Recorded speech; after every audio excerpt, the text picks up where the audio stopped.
Hello everyone, welcome back to our channel Arunodayam's Biology. Today we are going to learn about the introduction part of Natural Resources chapter from class 10 Biology. Natural Resources chapter introduction చూద్దాం. First of all, what is meant by natural resource? అసలు natural resources అంటే ఏంటి అంటే substances are things which occur in abundant quantity in nature. Substances కానీ things కానీ మనకి నేచర్లో దొరుకుతాయంట. They are not artificially available. They are not man-made. They are occurring naturally in nature. సహజసిద్ధంగా మనకు ప్రకృతిలో దొరికే substances are things. అది కూడా ఎలా దొరుకుతాయంట? They are available in abundant quantity, ఎక్కువ క్వాంటిటీలో దొరుకుతాయి. Those substances or things are called as natural resources అని పిలుస్తాం. Okay, they are not man made, they are occurring in nature in abundant quantity. That's why they are called as natural resources అంటాము. Examples water, soil, forest, flora means plants, fauna means animals. All these are called as a natural resources. Why? Because they are not man-made things. People తయారు చేసినే కాదు, మనం తయారు చేసినే కాదు ఇవేమి. They are occurring naturally in the నేచర్లోనే అవి దొరుకుతూ ఉన్నాయి. వాటర్, సాయిల్, ఫారెస్ట్ ఇవన్నీ కూడా. That's why all those are called as natural resources అని పిలుస్తాము. And we have also learned about how we are polluting these natural resources with our activities in our previous classes also. మనం ఇంతకు ముందు క్లాసెస్లో కూడా ఈ న్యాచురల్ రిసోర్సెస్ని ఎలా మన యాక్టివిటీస్తో పొల్యూట్ చేస్తున్నాం అనేది చదువుకున్నాం. Isn't it? Water pollution, air pollution, soil pollution అవన్నీ చదువుకునే వచ్చాం కదా మనం ప్రీవియస్ క్లాసెస్లో. Okay, natural resources are present in abundance. Of course మనం చెప్పుకున్నాం డెఫినేషన్లోనే న్యాచురల్ రిసోర్సెస్ అనేవి అబండెంట్గా దొరుకుతాయి, మనకి లార్జ్ క్వాంటిటీలో దొరుకుతాయి నేచర్లో. But do we really manage them properly? మనం వాటిని కరెక్ట్గా ప్రాపర్గా యూజ్ చేసుకుంటున్నామా అంటే obviously no, we are not using them properly. మనం వాటిని సవ్యంగా మేనేజ్ చేసుకోవట్లేదు, సవ్యంగా యూజ్ చేయటం లేదు.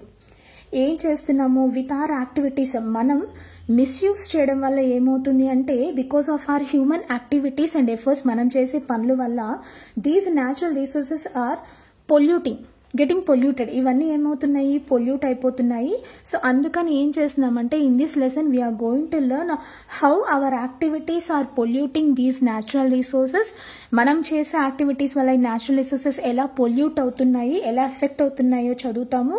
At the same time what we have to do to sustain or save them. So ఈ న్యాచురల్ రిసోర్సెస్ని కాపాడడం కోసం, సేవ్ చేయడం కోసం, ప్రిజర్వ్ చేయడం కోసం మనం ఏం చేయాలి, ఎలా ఈ న్యాచురల్ రిసోర్సెస్ని మనం ప్రిజర్వ్ చేయాలి అనేది కూడా we are going to learn in this lesson. Understand the importance of these natural resources by answering these questions. ఇక్కడ కొన్ని క్వశ్చన్స్ ఇచ్చాడు, వాటికి ఆన్సర్ చేస్తూ న్యాచురల్ రిసోర్సెస్ యొక్క యూజ్ ఏంటి, అవసరం ఏంటి, మనకి what is the need of those natural resources అనేది మనం తెలుసుకోవడానికి ట్రై చేద్దాం. ఫస్ట్ చూడండి, ఇక్కడ try to make an exhaustive list of natural resources in your locality. మీ ఏరియాలో ఏదైనా ఒక న్యాచురల్ రిసోర్స్ స్కేర్స్లో ఉంది, స్కేర్స్ అంటే స్కేర్ సిటీలో అంటే తక్కువ దొరుకుతుంది, కరువులో ఉంది, కొరతలో ఉంది అనేది లొకేట్ చేయండి, లిస్ట్ అవుట్ చేయండి. Try to find out A particular resource especially once that is scares in detail. అంటే ఒకప్పుడు బాగా ఎక్కువగా దొరికేది ఇప్పుడు స్కేర్ సిటీలో ఉన్నది, అలాంటి ఒక రిసోర్స్, అలాంటి ఒక న్యాచురల్ రిసోర్స్ని ఫైండ్ అవుట్ చేయండి.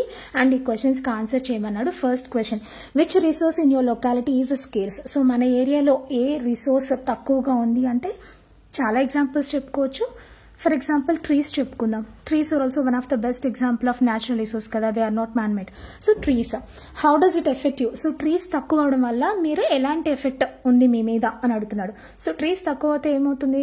Oxygen levels decreases in our area. మన ఏరియాలో ఆక్సిజన్ లెవెల్ డిక్రీజ్ అయిపోతుంది. Why? Because plants perform photosynthesis and releases oxygen కదా. So oxygen level decreases in our area and carbon dioxide level increases. మనం release చేసిన carbon dioxide ని plants తీసుకుంటాయి ఫోటోసింథసిస్లో, అలా కార్బన్ డైఆక్సైడ్ కాన్సన్ట్రేషన్ ని తగ్గిస్తాయి ఎయిర్లో. బట్ ట్రీస్ తక్కువైనా కదా ఏమవుతుంది? Carbon dioxide concentration increases in our area. Because of that carbon dioxide, so ఆ కార్బన్ డైఆక్సైడ్ వల్ల ఏమవుతుంది? గ్లోబల్ వార్మింగ్ పెరుగుతుంది. సో షార్ట్కట్గా చెప్పాలంటే పొల్యూషన్ ఇంక్రీజ్ అవుతుంది మన ఏరియాలో. ఓకే, సో పొల్యూషన్ ఇంక్రీజ్ అవుతుంది, ఆక్సిజన్ లెవెల్స్ డిక్రీజ్ అవుతాయి, కార్బన్ డైఆక్సైడ్ లెవెల్ ఇంక్రీజ్ అవుతుంది, food also available in limited quantity. So trees తక్కువే కాబట్టి మనకి వాటి నుంచి వచ్చే ఫుడ్ కూడా తగ్గుతుంది. ఓకే, సో చూసారా, ఒక న్యాచురల్ రిసోర్స్ గురించి తీసుకుంటేనే మనకి ఇన్ని ఎఫెక్ట్స్ తెలిసాయి. Next question, was a resource present in abundance earlier. So ఇప్పుడు తక్కువైంది అంటున్నారు ట్రీస్, బట్ ఇంతకు ముందు ఎక్కువగా ఉండేవా? అఫ్ కోర్స్ ఈ ఏరియాలో మన ఏరియాలో తీసుకుంటే మనం అసలు ఆ ఏరియాలోకి ఎంటర్ అవ్వకముందు అంటే హ్యూమన్ బీయింగ్స్ ఎవరు కూడా ఆ పర్టికులర్ ఏరియాలో ఎంటర్ అవ్వకముందు ఆబ్వియస్గా ట్రీస్ ఎక్కువ క్వాంటిటీలోనే ఉంటాయి. Okay, yes.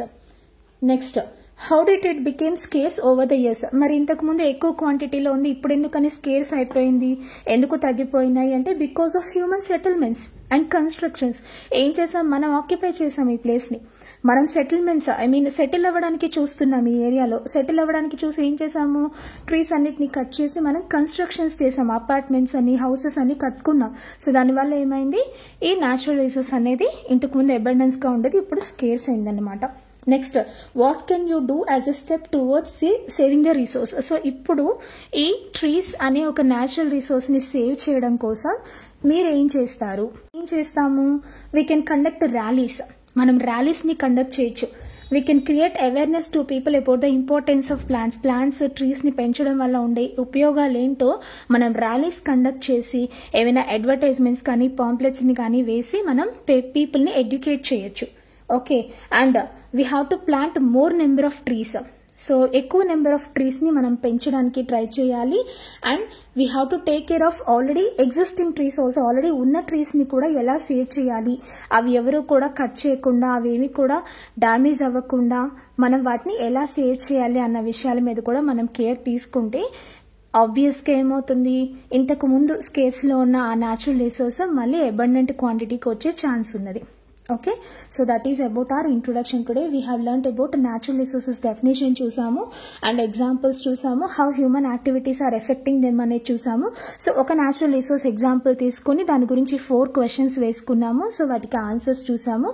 సో దీన్ని బట్టి మనకి ఏమర్థమైంది, natural resources are very very useful for us. మనకి చాలా కావాలి, they are need for us. So మనం వాటిని సేవ్ చేసుకోవాలి. సో ఈ లెసన్ అంతా కూడా మనం ఆ న్యాచురల్ రిసోర్సెస్ని ఎలా కన్సర్వ్ చేయాలనేదే చూడబోతున్నాము. అయితే నెక్స్ట్ వీడియోలో మనకి 2 విలేజెస్లో ఉన్న వాటర్ కండిషన్ని ఎగ్జాంపుల్గా తీసుకుని న్యాచురల్ రిసోర్సెస్ యొక్క ఇంపార్టెన్స్ ఏంటో ఎక్స్ప్లెయిన్ చేస్తారనమాట టెక్స్ట్ బుక్లో. సో మనం నెక్స్ట్ వీడియోలో ఆ 2 విలేజెస్ ఎగ్జాంపుల్ తీసుకుని ఎక్స్ప్లెయిన్ చేసుకుందాము. సో నేను టెక్స్ట్ బుక్లో డైరెక్ట్గా ఎక్స్ప్లెయిన్ చేయాలనుకుంటున్నాను, లేదు బోర్డు మీదే చెప్పాలా అనేది మీ ఒపీనియన్ నాకు కమెంట్ సెక్షన్లో తెలియచేయండి. మీరు ఎలా చెప్తే అలా చేయడానికి ట్రై చేస్తాను. టెక్స్ట్ బుక్ అయితే ఫాస్ట్గా అయిపోతుంది కదా అనుకుంటున్నాను. ఓకే, ఈ వీడియో కనుక మీకు యూస్ఫుల్గా అనిపిస్తే కంపల్సరీగా లైక్ చేయండి, మీ ఫ్రెండ్స్కి షేర్ చేయండి. And thank you so much for watching. జై హింద్.